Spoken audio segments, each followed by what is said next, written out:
Hello everyone. I'm going to talk about a really negative subject, racism, but I believe that by choosing to support this event, we are all positively engaging in compassionate activism to challenge it. Thank you all for being part of Iyengar Yoga in Action. All the money raised will go to Black Minds Matter UK, a mental health charity set up to alleviate the suffering of people racialised as Black.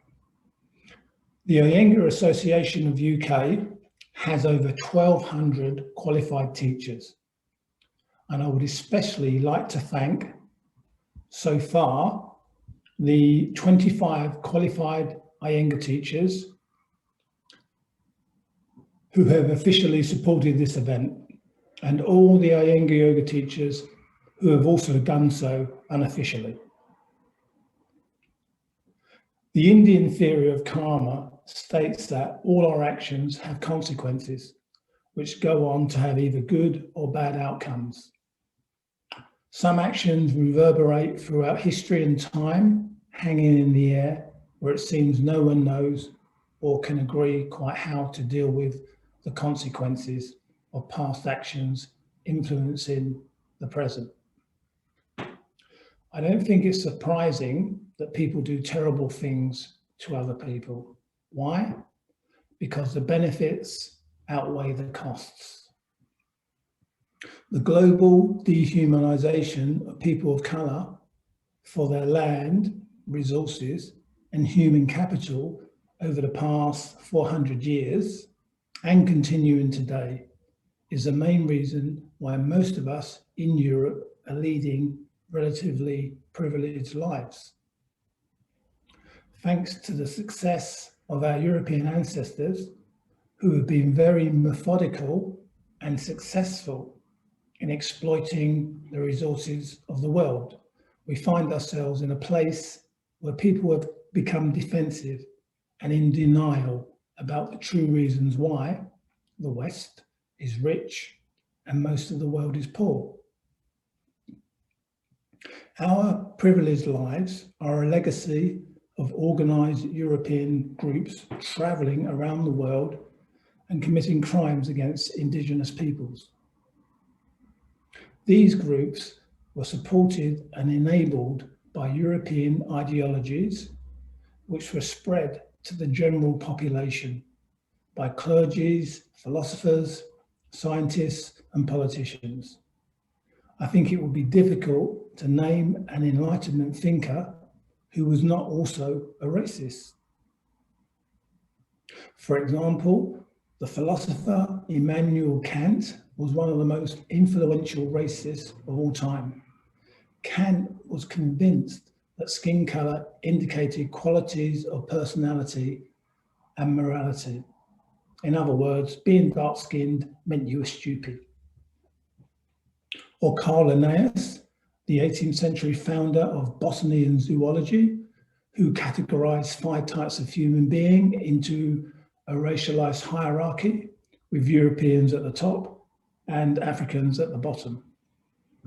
Following on from the classification of humans, Europeans continued to exploit Black and brown people's resources by any means possible. This was further legitimized during the 19th and 20th centuries by the French politician Arthur de Gobineau, with his invention of scientific racism, coupled with the science of eugenics, which was developed by Francis Galton, and of course the ideas or the misappropriation of the ideas of Charles Darwin. It's not a coincidence that when looking at a world map today, you will see that Linnaeus' classification is mirrored in today's economic inequalities. Racialized European countries being the richest and racialized African countries being the poorest. Racialized Black and brown people, instead of sharing in the profits of their resource-rich countries, are marginalized and disenfranchised.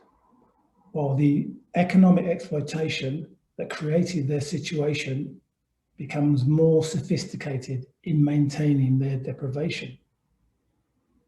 Socially constructed anti-blackness has been determined to suggest many negative things about black and brown people, whereas the positivity of European pro-whiteness is constantly reinforced through empowering the identifications and interests of people of European descent. This is intrinsic to this country and dominant throughout most of the world.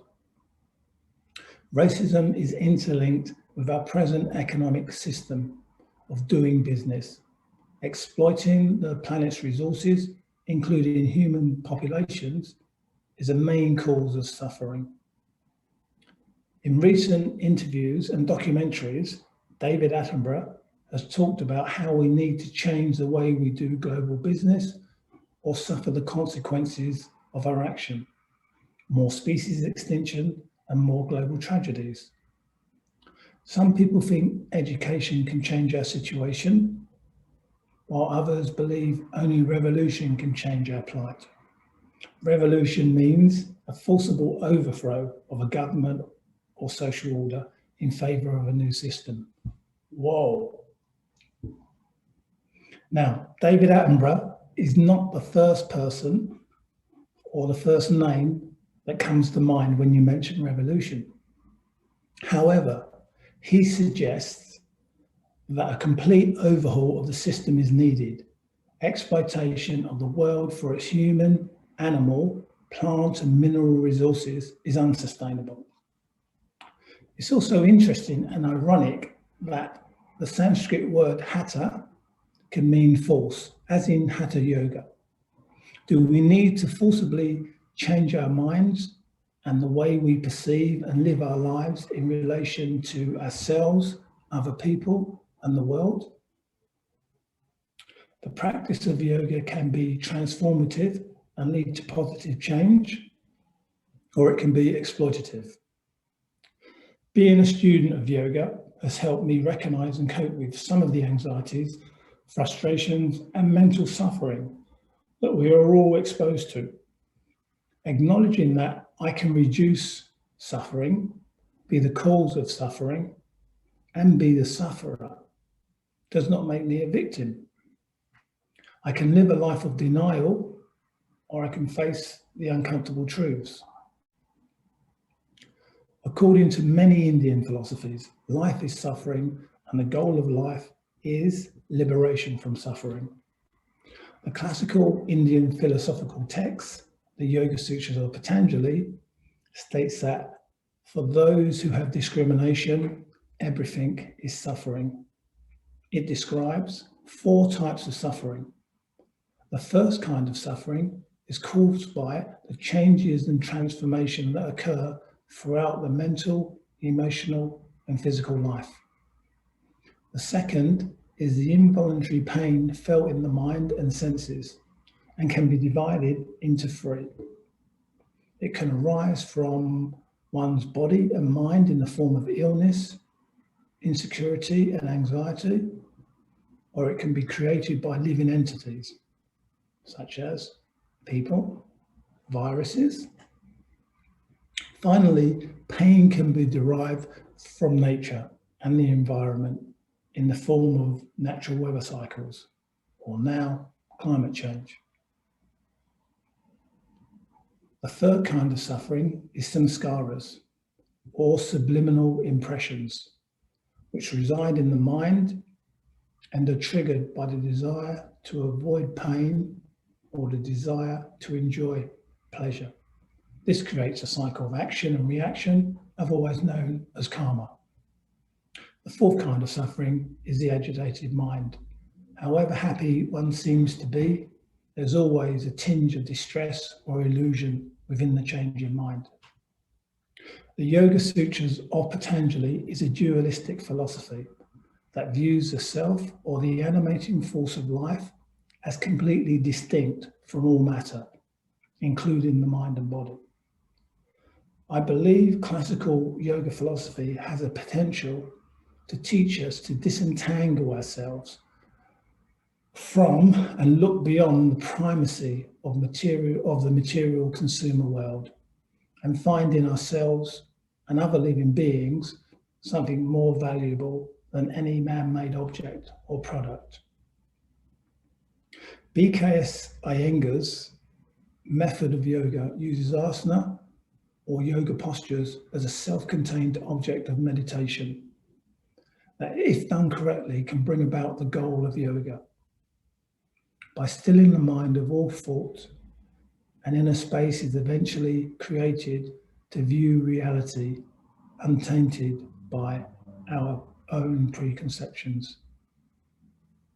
To truly challenge racism and reject it takes personal introspection that is often painful and uncomfortable. For those of you who are practicing yoga like myself, may be physically, mentally, and spiritually challenged on the path towards creating less harm in the world. In supporting this social justice event, we are already on the path of alleviating suffering in ourselves and others. Thank you.